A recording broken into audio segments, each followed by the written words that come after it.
और दिल्ली से हमारे संवाददाता राजकुमार चौधरी हमारे साथ लाइव जुड़े हुए हैं। सीटीएस जनरल बिपिन रावत के दिल्ली के आवास से वो हमारे साथ लाइव जुड़े हुए हैं। राजकुमार, देखिए, तमाम बड़े दिग्गज नेताओं ने उन्हें श्रद्धांजलि दी है। देश कभी उनके बलिदानों को, उनके योगदान को भूल नहीं सकता। बिल्कुल, निश्चित तौर पर दुनिया के सबसे बड़े लोकतंत्र की एक देखो खूबसूरती है, दलगत राजनीति से ऊपर उठकर तमाम नेता अपने एक सैन्य सम्मान, जिसने अपना पूरा जीवन हमेशा सेना के लिए दिया। और आज अगर सेना में जितने बदलाव हैं, जितने तमाम तरह के जो नए आधुनिकीकरण, क्योंकि एक आत्मनिर्भर भारत बनाने की तरफ जो भारत सरकार का एक एजेंडा है, उस एजेंडे को कहीं ना कहीं एक दिशा देते हुए दिख रहे थे। और पूरी एक टॉप टीम उनके साथ,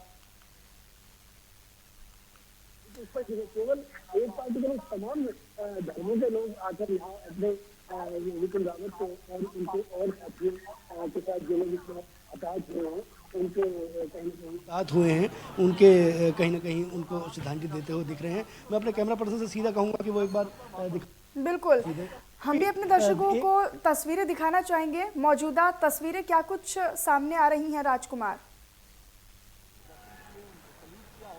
बिल्कुल, निश्चित तौर पर, क्योंकि 1 घंटे का समय रखा गया था मनीषा कहीं न कहीं, और वो समय व्यतीत होता हुआ नजर आ रहा है। अभी जो एक दिग्गज नेता हैं हरियाणा के, ओम प्रकाश चौटाला, वो भी पहुंचे हैं। और नेता हैं, क्योंकि एक सिलसिलेवार लोग आ रहे हैं और अपनी अपनी संवेदनाएं कहीं ना कहीं व्यक्त करते हुए दिख रहे हैं। लेकिन एक अजीब सी खामोशी निश्चित तौर पर यहाँ दिखाई दे रही है। जितने भी सैन्य अधिकारी हैं और बाकी जितने भी लोग हैं, वो अपनी संवेदनाएं व्यक्त करें, क्योंकि इतना गमगीन माहौल, और ये जो जिस तरीके से ये हादसा हुआ है उसको लेकर भी आने वाले जिस तरीके से उसकी इन्वेस्टिगेशन होगी, में क्या तथ्य सामने आते हैं निकल के। लेकिन जो ये हादसा हुआ है, हर किसी की जुबान पर एक बात जरूर है कि जो हुआ है बहुत गलत हुआ है, बिल्कुल नहीं होना चाहिए था इस तरीके से। क्योंकि पूरे देश को आप देखिए कि मतलब पूरी दुनिया की सबसे बेहतरीन सेनाओं में कहीं ना कहीं भारतीय सेना को माना जाता है, और उसका टॉप लीडर जब दिवंगत होता है तो उसको लेकर शब्दों में शायद उसको बयां करना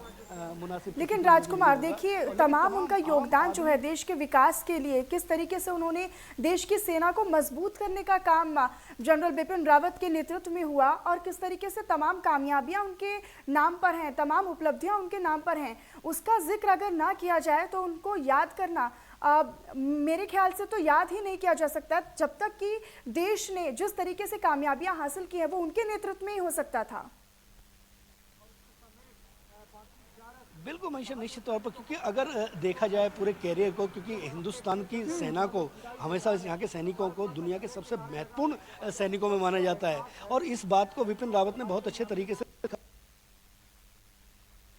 और एक अगर हथियार हमारे अपने हुए, तकनीक हमने जरूर और जगह से ली है, लेकिन उसको लेकर किस तरीके से इसका सही इस्तेमाल होना चाहिए, किस तरीके से हम कम पैसे में और बहुत अच्छा आधुनिकीकरण कर सकते हैं, इसको लेकर भी कहीं ना कहीं उनके मन में एक वो थे। और लेकिन जितने प्रोजेक्ट चले थे, और सीधी एक टॉप लेवल पे चीजें करते, क्योंकि बिल्कुल नीचे से उन्होंने अपना कैरियर शुरू किया, और जिस तरीके से सेना में अपनी उपलब्धियों को गिनाते हुए तमाम मेडलों के साथ साथ तमाम सम्मान उन्होंने हासिल किए।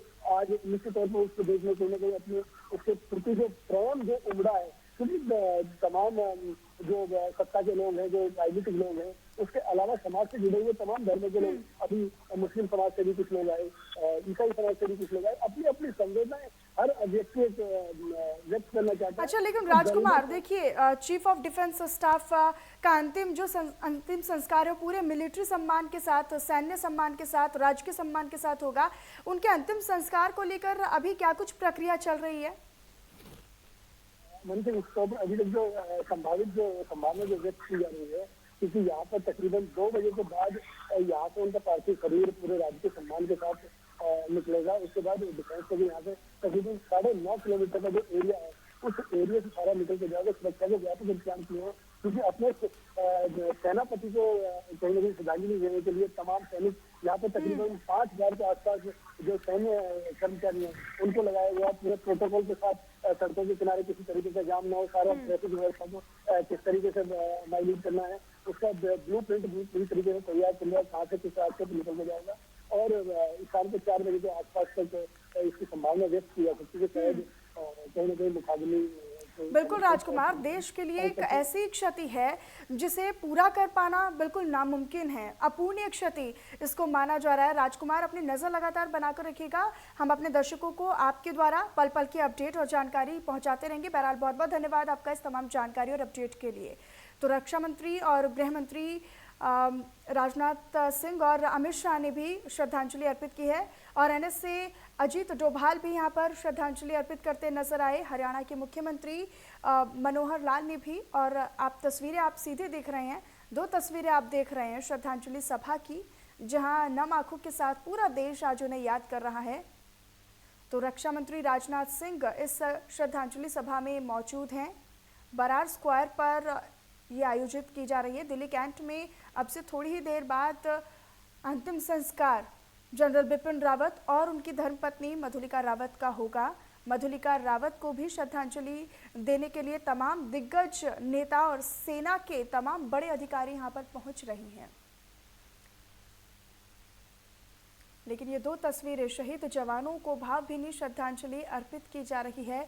पार्थिव शरीर दिल्ली लाए गए हैं और इनको पूरा देश आज याद कर रहा है। दिल्ली कैंट में अंतिम संस्कार की जो प्रक्रिया है उसे किया जाएगा, पूरा किया जाएगा और श्रद्धांजलि यहाँ पर देश के सपूतों को दी जा रही है।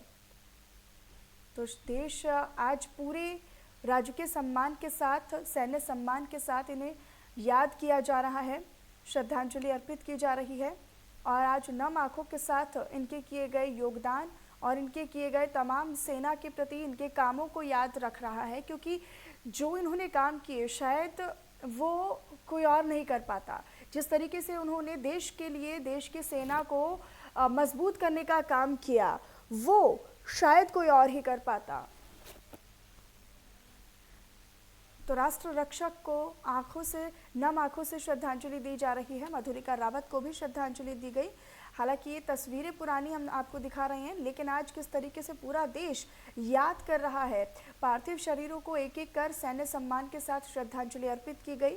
एनएस से अजीत डोभाल ने भी श्रद्धांजलि अर्पित की सीडीएस जनरल बिपिन रावत और उनकी धर्मपत्नी मधुलिका रावत को। दिल्ली कैंट में अब से थोड़ी देर बाद अंतिम संस्कार होगा। सेना के तमाम अधिकारियों ने पूरे सम्मान के साथ, मिलिट्री सम्मान के साथ, सैन्य सम्मान के साथ उन्हें याद किया और श्रद्धांजलि अर्पित की। तो आज पूरा देश वीर सपूतों को, देश के वीर सपूतों को याद कर रहा है, श्रद्धांजलि अर्पित की जा रही है।